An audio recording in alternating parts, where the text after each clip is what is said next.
नमस्कार, आप देख रहे हैं हिंदी खबर। मैं हूं आपके साथ ऋतु भंडारी। पहलगाम हमले का मास्टरमाइंड सैफुल्लाह खालिद कसूरी ने दावा किया है कि पाकिस्तान ने 10 मई की तारीख यानी कि 2025 में ही दूसरी बार एटमी टेस्ट किया। दरअसल उस वक्त पाकिस्तान में भूकंप के तेज झटके महसूस किए गए थे। यौम तकबीर नाम के जलसे में उसने ये बात कही, मगर भारत ने इन दावों को बेबुनियाद बताया। यहीं पर सैफुल्लाह ने पीएम मोदी से टक्कर लेने के लिए राजनीति में उतरने की तक बात कही है। हजारों लोगों की भीड़ के सामने उसने कहा कि अगर लोग साथ दें तो वो चुनाव लड़ना चाहता है। इस जलसे में भारत के वांटेड आतंकी हाफिज सईद का बेटा हाफिज तलहा सईद भी मौजूद रहा। लाहौर में आतंकी सैफुल्लाह खालिद और पाकिस्तान आर्मी चीफ आसिम मुनीर के पोस्टर्स लगे हुए थे। इससे सवाल ये उठ रहा है कि क्या पाकिस्तान में आतंकी और सेना एक साथ एक बार फिर से आ चुके हैं। आतंकियों के जनाजे में पाकिस्तान सरकार के मंत्री भी दिखाई दिए थे। सैफुल्लाह ने यह भी कहा कि वो भारत की धमकियों से डरने वाला नहीं है। उसने सरेआम झूठ बोला कि पाकिस्तान की साइबर टीम ने भारत में कम्युनिकेशन, पावर, रेलवे और वेबसाइट पर साइबर हमले किए हैं, जिससे भारत का 70% हिस्सा अंधेरे में डूब गया। सैफुल्लाह ने ऑपरेशन सिंदूर में मारे गए आतंकी मुदस्सर को शहीद बताया। सैफुल्लाह ने 26/11 हमले का जिक्र किया और कहा कि अगर पाकिस्तानी हुक्मरान कश्मीर के साथ खड़े हो जाएंगे तब सभी मसले पूरी तरह से हल हो जाएंगे। जलसे में मोस्ट वांटेड आतंकी हाफिज सईद की आवाज में थीम सॉन्ग भी बजाया गया। अगर तू पानी बंद करेगा इंशाअल्लाह हम तेरी सांसें बंद कर देंगे, इन दरियाओं में तब खून बहेगा। यहां पहुंचे हाफिज तलहा ने बार बार ऑपरेशन बनियान अल मकसूस का जिक्र किया। ऑपरेशन सिंदूर के बाद पाकिस्तान ने ये नाम अपने ऑपरेशन को दिया था जो फुस हो गया।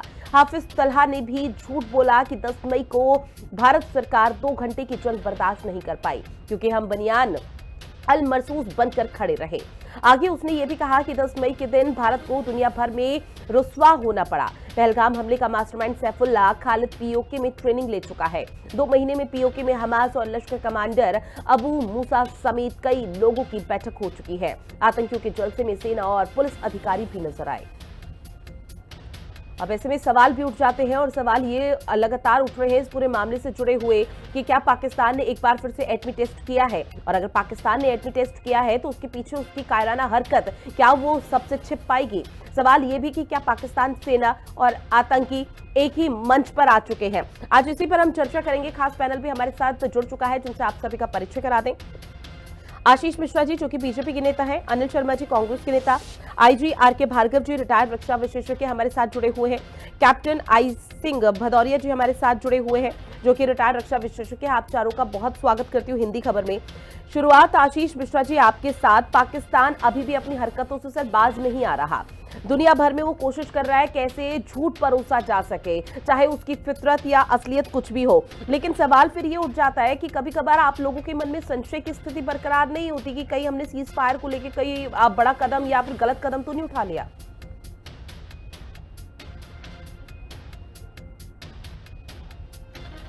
आशीष मिश्रा जी आवाज पहुंच रही है सर? जी आवाज आ रही है? जी सर आ रही है सर, अपनी बात रखिए। जी जी जी जी ऋतु जी, जिस तरीके से ऑपरेशन सिंदूर जो था, ऑपरेशन सिंदूर को एक पर्टिकुलर टारगेट की तरह किया गया था। ऑपरेशन सिंदूर स्थगित हुआ है। ऑपरेशन जिस तरीके से देश के यशस्वी प्रधानमंत्री जी ने क्लियरली बोला है कि ऑपरेशन सिंदूर जो है वो ऑपरेशन सिंदूर आतंकवादियों को जब तक जड़ से समाप्त नहीं करेगा तब तक ऑपरेशन सिंदूर खत्म नहीं होगा। तो एक पर्टिकुलर टारगेट के तहत जो उस समय हमारी सेना ने टारगेट सेट किया था और उसके बाद से ऑपरेशन सिंदूर को जो है वो स्थगित किया गया था। आप इतने बड़े आतंकी नेटवर्क का खात्मा किया है हमारी सेना ने। जिस तरीके से यशस्वी प्रधानमंत्री जी ने पाकिस्तान को उसी की लैंग्वेज में ये समझा दिया कि आतंक का सफाया किए बिना हुआ कोई बात नहीं होगी। जल समझौता खत्म किया हुआ है। उनकी रीढ़ तोड़ दिया, ईंट से ईंट बजा दिया। अब इसके बाद अगर इस तरीके की बातें होती है, पाकिस्तान का तो शुरू से ही अगर आप पाकिस्तान का देखिए वो आतंक के ऊपर ही पल रहा है। उस देश का क्या है जिस देश में आतंकवादी संगठन जो पनपते हैं, पलते हैं, और पूरा विश्व ये चीज देख रहा है कि आज पाकिस्तान जिस तरीके से आतंकवादियों को पनाह दे रहा है। आज हमारे देश के सभी पार्टियों के सांसद ने जिस तरीके से पूरे विश्व में जाकर अपनी बात को रखा, पाकिस्तान को एक टेररिस्ट नेशन की जिस तरीके से उन्होंने प्रूफ दिया हुआ है, इससे बड़ा और चीज क्या हो सकता है। और प्रधानमंत्री जी ने क्लियरली बोला हुआ है, प्रधानमंत्री जी के एक स्टेटमेंट को देखिए। ऑपरेशन सिंदूर, जिस तरीके से सिंदूर हमारे देश की आस्था का विषय है। आन बान शान के साथ कोई खिलवाड़ नहीं होगा और टेररिज्म अटैक एक साथ नहीं हो सकती है। ठीक है सर, तो आप इसी इस से पे जुड़ा देखिए, एक आज और सवाल, पाकिस्तान पूरे विश्व इसी के से जुड़ा सामने एक और सवाल, उसके बाद अनिल उसकी शर्मा जो जी के है पास जाऊंगी। हकीकत आ गई है। ठीक है सर, इसी से जुड़ा एक और सवाल। आपने कहा आतंकी जुड़ से समाप्त हो चुके हैं ऑपरेशन सिंदूर के माध्यम से, चूंकि स्थगित नहीं हुआ है, अभी स्थगित ही हुआ है ऑपरेशन सिंदूर को, अभी सिर्फ रोका गया है, लेकिन क्या आपको लग रहा है कि ऑपरेशन सिंदूर का बदला ले लिया गया? विपक्ष की तरफ से, लोगों की तरफ से लगातार पूछा जा रहा है। इसी सवाल का जवाब मैं आपसे लूंगी, लेकिन अनिल शर्मा जी आपके पास आते हुए कांग्रेस पार्टी का क्या सोच रहा है इस पूरे मामले पर? जी रितु जी, मेरा प्रणाम सभी को। देखिए, पाकिस्तान जिसको आतंकिस्तान भी कहा जाए तो कम नहीं होगा। पाकिस्तान में जिस प्रकार से आतंकवाद पनप रहा है, वो अगर ये चाहते हैं कि हिंदुस्तान को नेस्तनाबूद करना चाहते हैं तो उनकी औकात नहीं है। ये देश हमारा है, और बात अगर देश की आती है तो हम राजनीतिवाद में और एक पहले रहेंगे। जी। सैफुल्लाह कसूरी जिस बात का ऐलान कर रहे हैं, ये सब झूठी बेबुनियाद बातें हैं। इनकी ताकत नहीं है कि ये भूखे मरने वाले लोग हिंदुस्तान पर काबिज होना चाहते हैं। जी। अगर बात आती है देश की तो हम सब साथ हैं, और उस वक्त अगर सीज फायर नहीं हुआ होता तो निश्चित समझ लीजिए कि पाकिस्तान आज नेस्तनाबूद की पोजीशन पर होता। तो अगर कांग्रेस की सरकार रही होती तो निश्चित है वो सीज फायर होता ही नहीं, और पाकिस्तानियों को मुंह की खानी पड़ती और घुटनों के बल आते, और हो सकता है कि उसके जैसे पहले कांग्रेस ने 2 टुकड़े किए, फिर 2 टुकड़े हो गए होते। हम कहीं भी आतंकवाद के पक्ष में नहीं। आतंकवाद को खत्म करना देश की पहली ठीक है प्राथमिकता होनी चाहिए। देश के साथ है। ठीक है, कांग्रेस पार्टी पूरी तरह से देश के साथ है। अगर कांग्रेस पार्टी का शासन अभी होता तो शायद पाकिस्तान बचता ही नहीं, आतंकियों का नेस्तनाबूद हो जाता। IG R K. भार्गव जी आपके पास आते हुए, चूंकि देखिए सर, सियासत तो होती रहेगी और सियासत तो बिल्कुल अंतिम चरम सीमा तक होगी, लेकिन सर अभी हाल में जो डेलीगेशन विदेश दौरे पर गया था, जिस तरह से भारत का पक्ष मजबूती से रखा गया, सभी सांसदों ने बहुत बारीकी से और बहुत तरीके से अपनी बात को सहनशीलता के साथ रखा विदेशों में, जहां पर विदेश ये मानने के लिए तैयार हो चुका है कि भाई पाकिस्तान किस तरह से आतंकियों को पनाह दे रहा है, और पाकिस्तान के चेहरे को बेनकाब किया। उससे क्या लग रहा है कि पाकिस्तान बौखला चुका है? पाकिस्तान बिल बिला क्या इसी चीज के लिए रहा है? कभी एटमी टेस्ट की बात कर रहा है, कभी कुछ यहां पर जलसा निकाल रहा है। देखिए, पाकिस्तान बिलबिलाया हुआ नहीं है। वो तो पता नहीं कब से बिलबिलाया हुआ है। कोई ये नहीं कि अभी जो उसके ऊपर हमला हुआ या अभी जो हमने उसके ऊपर एक ऑफेंसिव एक्शन लिया उससे बिलबिलाया है। तो देखिए, पाकिस्तान के अंदर की अगर आप राजनीति को देखें, अगर वहां उनके स्टेटमेंट को देखें, तो आपको पता लगेगा कि वो सोचते क्या हैं। आज की तारीख में वो अभी भी कश्मीर का राग लाते हैं। अभी वो कहते हैं कि हम हिंदुस्तान को बराबर कर देंगे, नष्ट कर देंगे, खत्म कर देंगे।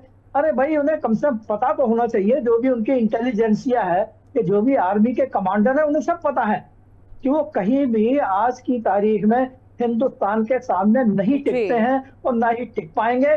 और अगर कुछ कोशिश करेंगे तो हिंदुस्तान तो कम बर्बाद होगा, लेकिन पाकिस्तान पूरी तरह से बर्बाद हो जाएगा। देखिए, उन्हें रियलाइज करना चाहिए कि जिस समय उड़ी का हमला हुआ था, हमने उन्हें एक छोटा नमूना दिया था। हमने बताया था कि इस तरह के जो भी हमले होंगे उसकी कॉस्ट क्या पे करनी पड़ेगी पाकिस्तान को। दूसरा, जब पहलगाम का हमला हुआ, हमने उस कॉस्ट को बढ़ा दिया, पाकिस्तान को बताया कि देखिए अभी आपने ये किया, अगली बार आपको इससे ज्यादा कॉस्ट पे करनी पड़ेगी अगर इस तरह के आप हमले करते हैं। और अभी हमने पाकिस्तान को अच्छी तरह बता दिया है कि इस आतंकवाद को सपोर्ट करने की कॉस्ट पाकिस्तान को क्या पे करनी पड़ेगी।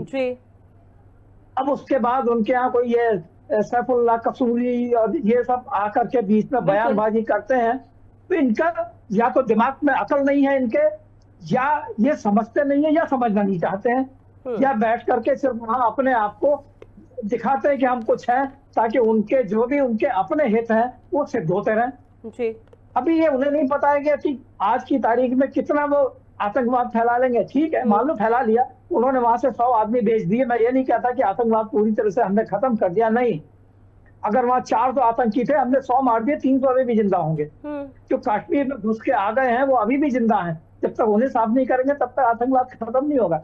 नए पैदा होते रहेंगे, उनके मदरसों में इसकी खेती होती है, जहां पर आतंकवादी मरते हैं पैदा होते हैं, मरते हैं पैदा होते हैं। तो ये तो पैदा होते रहेंगे जब तक कि उनकी मानसिकता नहीं बदलेगी।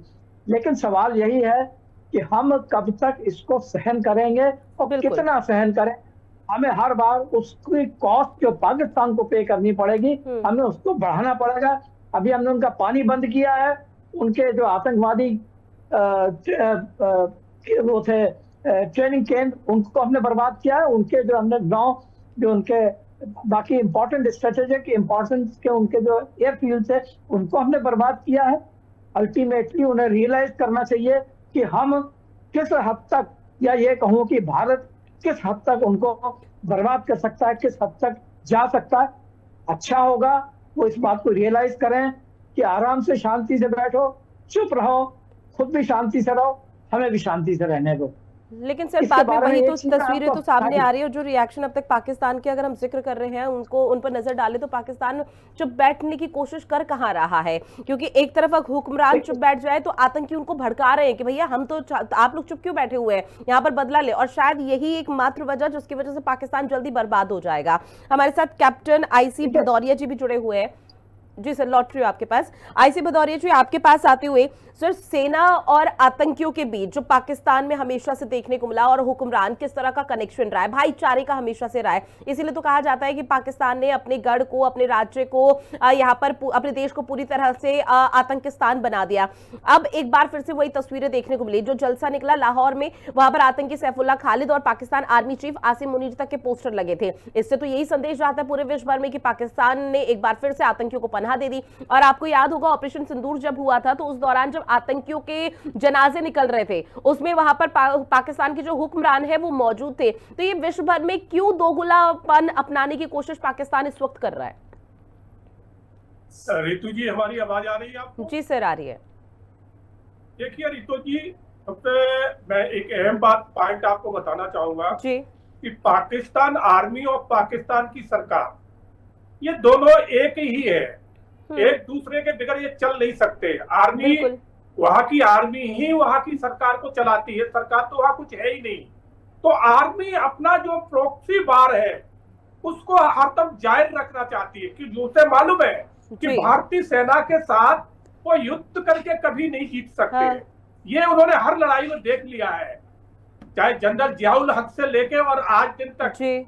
तो इस चीज को पाकिस्तान आर्मी बहुत अच्छी तरह जानती है कि भारत के सामने पाकिस्तान की आर्मी ना कभी टिकी और न टिक पाएगी। बिल्कुल। और सबसे बड़ा सबूत उन्हें कब मिला, जब ये ऑपरेशन सिंदूर में जब जिस तरह से उनको हर मोर्चे पे मुंह की खानी पड़ी है। भारतीय हमारी मिसाइलों ने अंदर उनके सारे एयरपोर्ट उड़ा दिए, उनके सर्विलांस उड़ा दिए। और सबसे बड़ी बात यह है कि उनका जो रेडार सिस्टम था उसको ध्वस्त कर दिया।